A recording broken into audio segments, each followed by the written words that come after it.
In 2023, Victoria's Secret commissioned 20 artists from around the globe to reimagine its iconic runway show. This is one of their stories.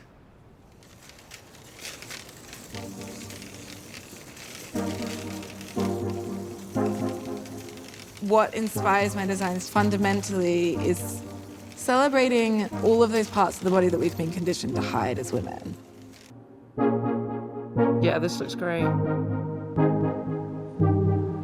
We say lights, camera, action. Yeah. Lights, camera, action. I grew up in Brisbane, Australia. It was like big beach culture energy.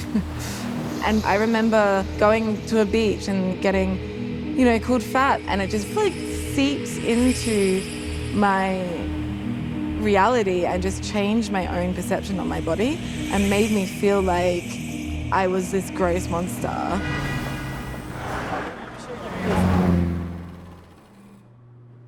When I started doing the sort of body morphing that I do, I was a seamstress and I was working freelance in London and in Paris. I had a studio set up in my bedroom and I started making my own clothes and really just draping on my own body. And that's how I developed my own aesthetic, is just like that quiet time alone by myself in my studio.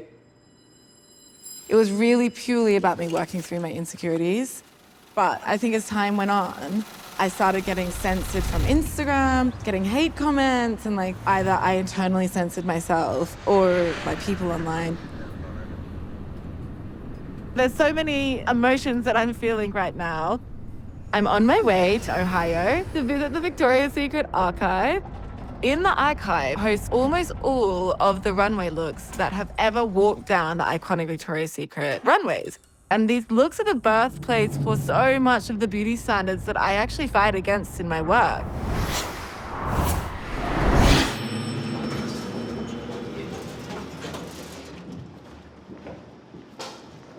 Oh my God, this is so exciting! Oh my God, wow. Oh my God. Oh my God, this is giving Barbie in Ohio. This is like a corset here, but what if you like moved it there? Age of elegance. Yeah.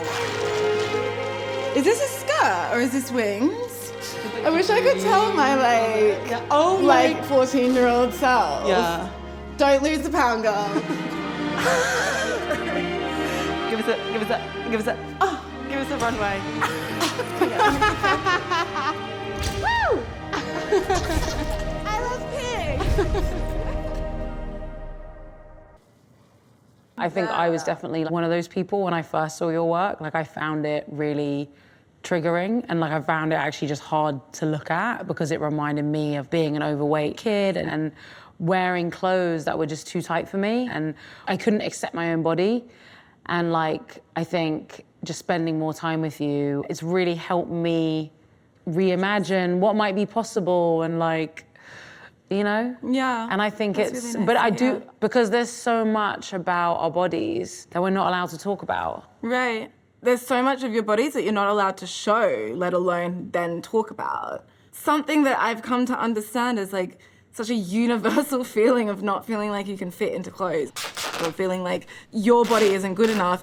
It's about getting that creativity with your body and with the way that you want to present yourself so that you can feel sort of beautiful in your own skin, which is never going to happen when you're trying to look like someone else.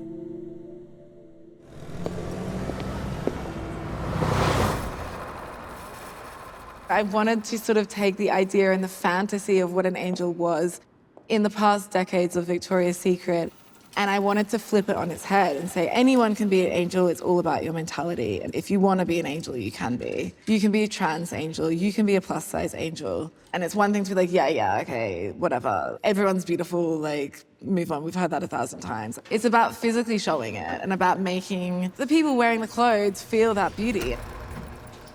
So I came up with the concept of taking those archive looks and putting them on in the style of my work in a way that celebrated the body rather than making me feel bad or making whoever was wearing it feel bad about the body.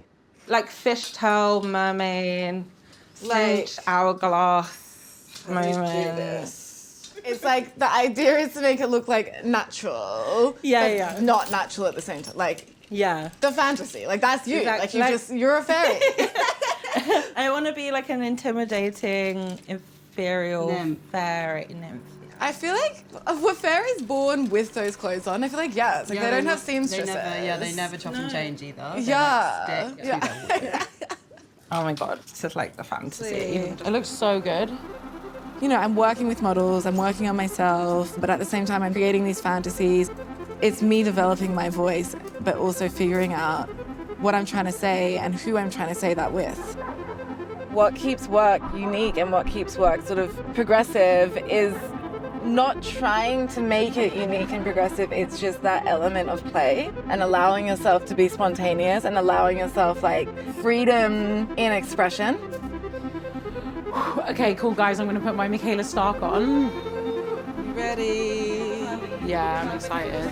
Oh my god. Now you're starting to get the little legs. Look at my back.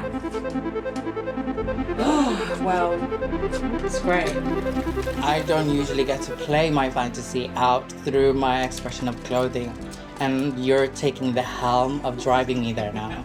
I get to be the fairy goddess I was always meant to be. That you are.